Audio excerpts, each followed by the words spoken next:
You want the facts? We got it here. It's hot, it's black. Come sit and sip black tea.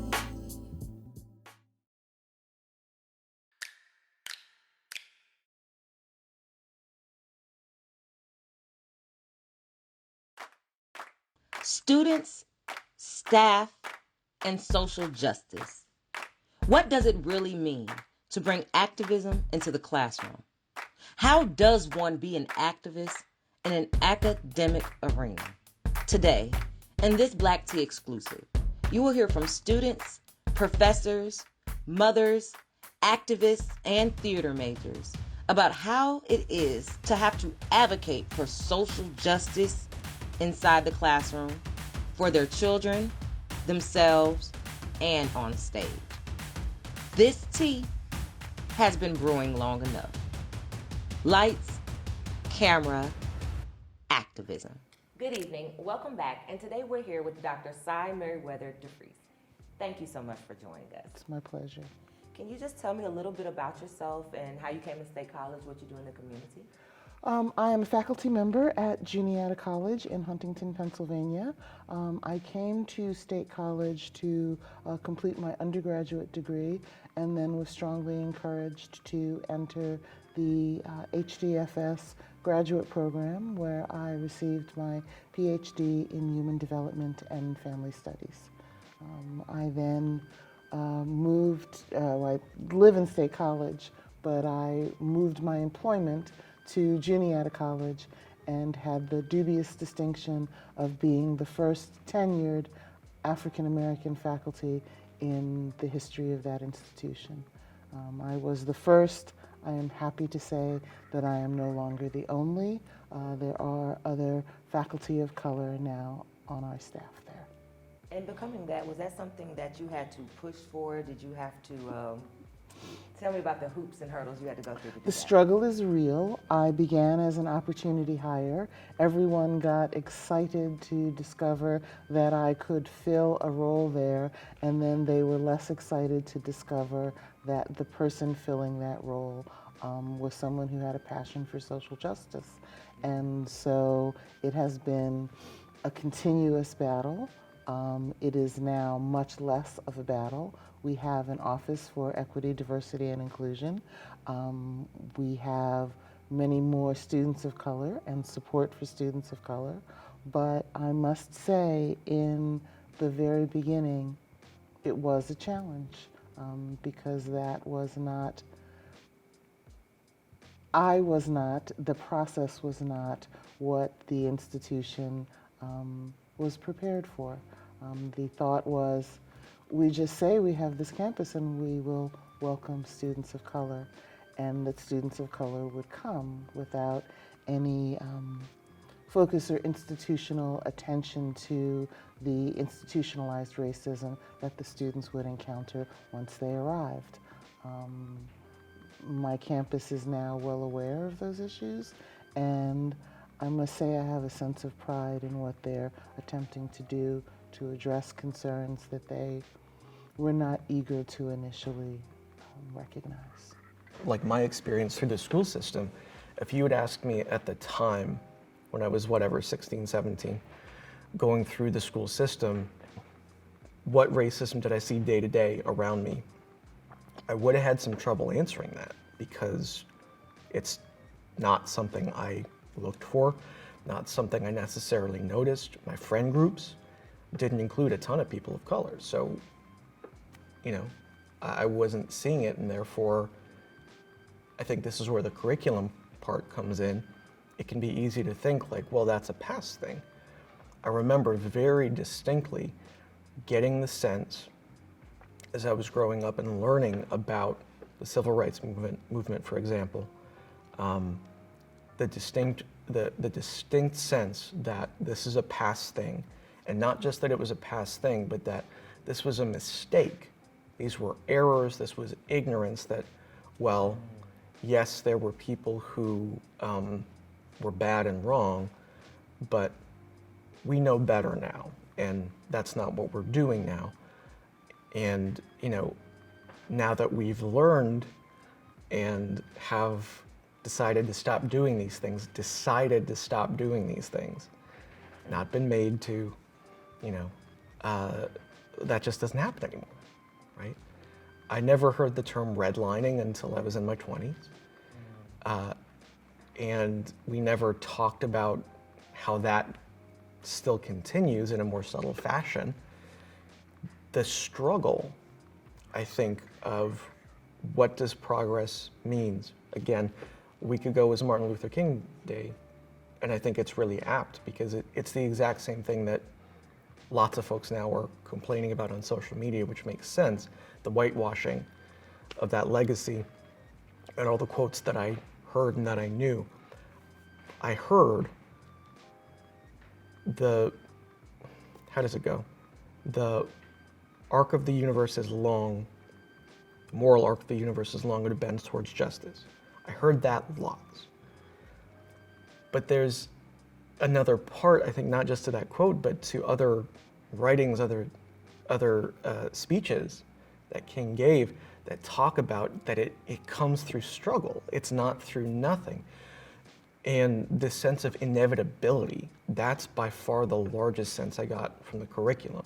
Have you ever experienced, or do you feel that there is racism within the curriculum? Within the curriculum. So that's interesting, and I've talked about this before as well to other graduate students. In the sciences, there's this thought that racism isn't a thing. Or, we don't, because we work with numbers, we work with data, that there's no bias, there's no influence there. There's influence and bias in everything. And for me, I thought about, do I know any Black inventors, any Black scientists that are coined with different scientific techniques? I know about George Washington Carver. I know about Henrietta Lacks. But other than that, who do I know about? And even to this day, I'm still asking myself that same question. And at this point, once again, it's not something that I'm going to get from those around me. I have to do the work myself. I have to be intentional myself to go out and seek those Black scientists and seek out the people who are creating these scientific methods, because it's not coming from where I am now. I think part of that is based on the fact that still today somewhere more than 70%, still bordering on 80% of the teachers in public K through 12 are white females, generally from middle class backgrounds. And so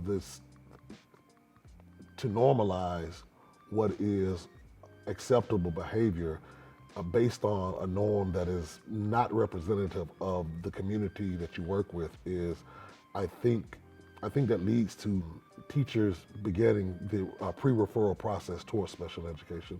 In the same breath, I think that in the African American community, there is a tendency and maybe even a propensity to identify the possibility that students who may have needs, specialized needs that will allow them to, if addressed properly, will allow them to fully access and engage the educational system, leaves us reticent or hesitant to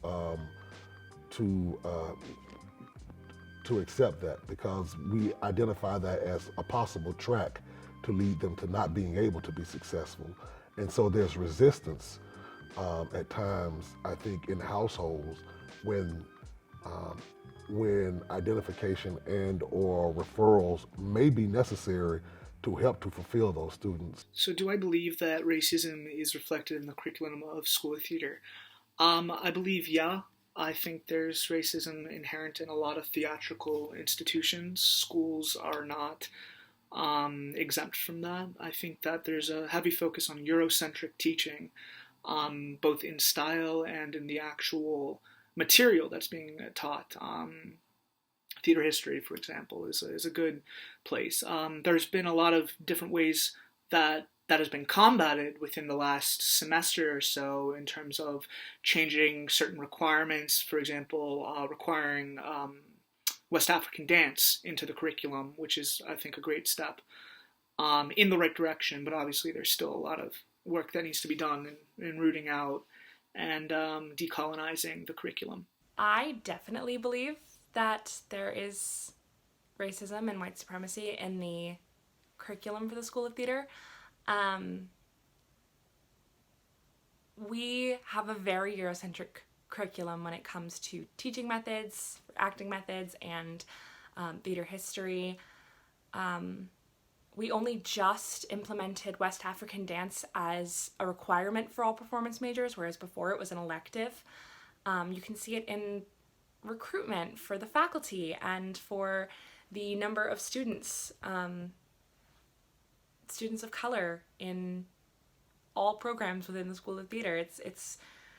It reflects the fact that Penn State is a predominantly white institution, and when it comes to productions, Black students are often relegated to playing their race. You know, they're forced to play characters that are often really traumatizing. You know, they're forced to play maids and people getting shot, and you know, to relegate an actor to only playing their race is to say that they don't have any place in the theater outside of that. And that's a really, really racist idea. So I definitely think that just like all of Penn State, just like most institutions across the country, School of Theater has a lot of work to do to decolonize its curriculum. I think in the in the educational theater world, it's very like prevalent. Before these most recent semesters, you could just tell within that because it was a lot of like just white men that we were like getting our work from. Like, I mean, professor-wise, but also like the material itself. And it wasn't even like different kinds of white men. It was cisgender straight white men. And so, you know, it's really hard to have like, you know, a white cisgender professor tell you like, bring yourself to the work when it's also written by a white cisgender man. And then to have like, them be like, and this is how you do it. It's like, well, no, that's not, you know what I mean? Yeah, I think you asked a really big question, you know, how does racism, how is it reflected in theater and in our everyday media? I think it's all over the place because we are where we are, and our country has the history that it has. And unfortunately, our country ignores that history in so many ways and tries to sanitize or erase the truth of how America came to be. It doesn't give us a true picture and a true understanding of who we are, starting when you go to school. You know, that begins in elementary school all the way through your university years. If you choose to go to a university, you are fed the same mythology of America. And so, yeah, and then we have a lot of stereotypes that continue to be fed into this theater and this media world, and that's a lot of what our students were trying to push back on, and that is the reflection of who we are when we're put on stage or when we're put in these very visible spaces. Is Black folk are more complex than just being hired help. That's true. There is a history of Black women taking care of white children and nursing them, rearing them, being the caretakers and nurturers. That is true, and that is a part of the history, but it's not the only part. And so what our students are saying is we want to see the broader spectrum and complexities and the dynamism of Black folk, just the way we see all of those complexities in other folk that are put on the stage. And so we have come a long way, and I think we have more work to do. When they started school, especially out in Penn's Valley, that was when we really started to have issues, and they escalated quickly during the year of 2016. The summer leading up to the election, everything intensified.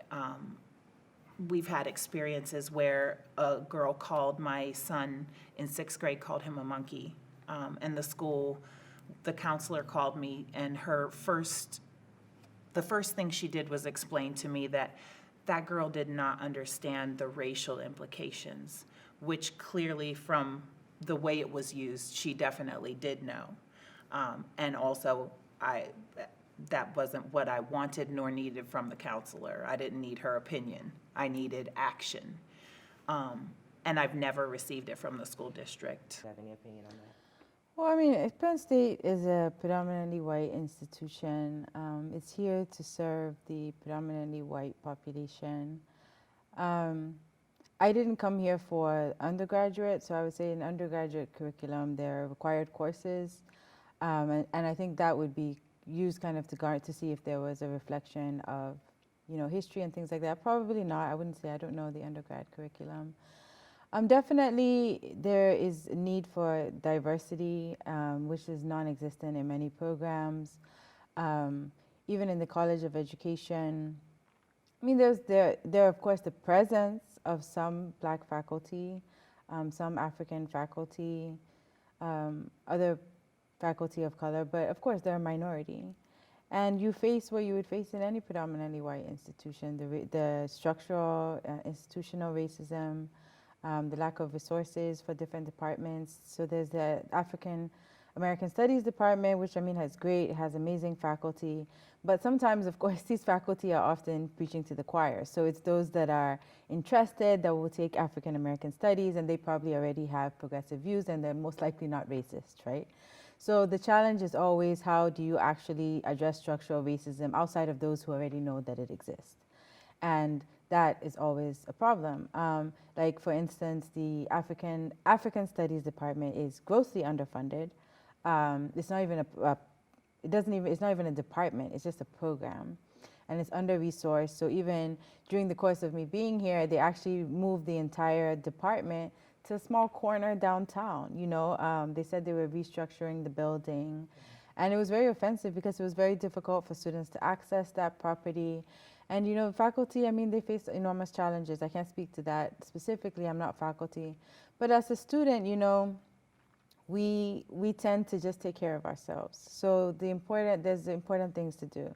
One is, do you spend your time addressing structural racism, institutional racism, kind of fighting the battle? Or two, do you just kind of find your own crowd and protect yourself and be in an environment where you're healthy, because you have to go out every single day, and in your classrooms, in your teaching, in all the things that you do, you have to address that racism. And so of course we have to do both. And we've all had the experiences in the department, predominantly white faculty, and all the challenges that go there. But unfortunately, it's normalized. I don't think anyone comes to Penn State expecting to have an amazing experience. If you wanted to be, unfortunately, that's how the United States is, right? If you want to go and be among Black people that will take care of you, well, you won't go to a predominantly white institution. You know the challenges that you're going to face there. At the same time, you don't want to be deprived of the right to the education that you need to move forward. So you make these choices.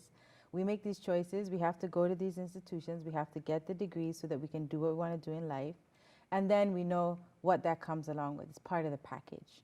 And that, of course, is uniquely for people of color, because a white person can go to any institution that they want and not necessarily think about that package, that they will have to address those issues. So I think it starts off with a fundamental change in the material that is presented to students.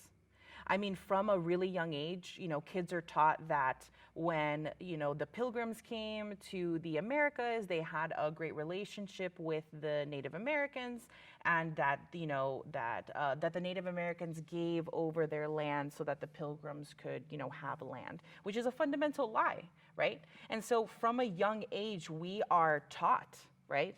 We are, what's the word I'm trying to find? We are indoctrinated, that's right. So from a young age, we are taught, we are indoctrinated that the inception of our country doesn't have a bad history. And that's not true. And we are doing a disservice to Black people, to brown people, to indigenous people by not teaching the real way that this country started. Because the real way it started has a direct effect on the current issues that we are experiencing. And so if kids are going through their entire K through 12 education and not learning about these social problems, right, until they get maybe to college, if they decide to go to college, that is an entire unlearning process that people have to go through, and so an entire socialization process that they now have to reject if they want to, in order to be aware of the actual issues that are affecting our country. And so from the start, we need to be revising curricula. We need to make sure that we are not using textbooks that say that whitewash the actual history of this country. And then I also think that the fact that there are officers in schools and the school to prison pipeline makes it even worse for Black and brown students to do well in school. I mean, if your first encounter as a Black student is with a police officer when you are in 3rd grade and they throw you in a juvenile detention center, or you start with a record at that young age, right? Maybe not that young, but a little older. What that is doing is it's priming that student to continue to be part of the system that is designed to keep them wrapped up in that system from the moment they enter it. And so having police officers in schools is fundamentally racist. It is fundamentally there to, even though it seems to be a matter of public safety and safety of the students, what it ends up doing is it ends up silencing and, the voices of Black and brown students.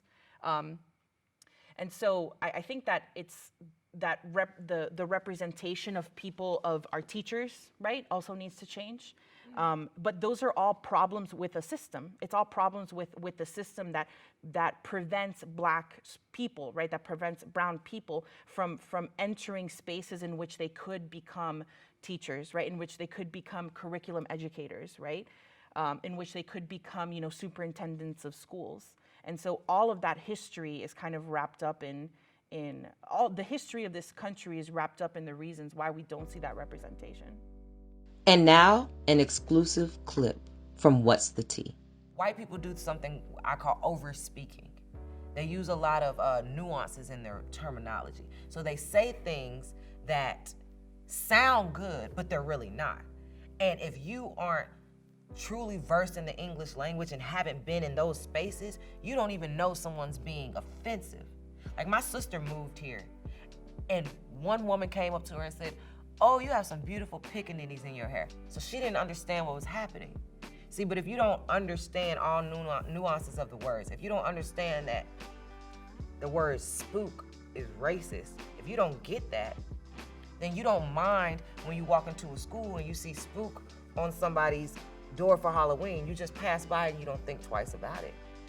Right? Because you don't really truly understand what these people are trying to say. And so that's why I watch white racist comedy. I watch it on purpose so I can know when someone is being offensive to me. I can catch it immediately. You're not going to be able to go past me with your racism, with your implicit bias, with your microaggression. You're not going to be able to get past me with it, because I truly believe, the art of war. I have to study my enemy. I have to know how my enemy thinks. And I'm not saying all white people are my enemy, but white racists and white supremacists are definitely my enemy. And if you are living under a white supremacist module, or you are carrying out white supremacy and maybe you don't even realize it, you are still a part of that system. And so you'll still say things like, "Oh, Tia, you're so articulate." What? Do you tell white people that? See, that kind of thing, those kind of nuances, it's like, what? I was working at some places, one woman told me, "You're very intimidating." I said, "Why?" "Well, I said, "Well, have I ever said anything that intimidated you?" She was like, "Well, no." I said, "Have you ever heard me yell?" "Well, no."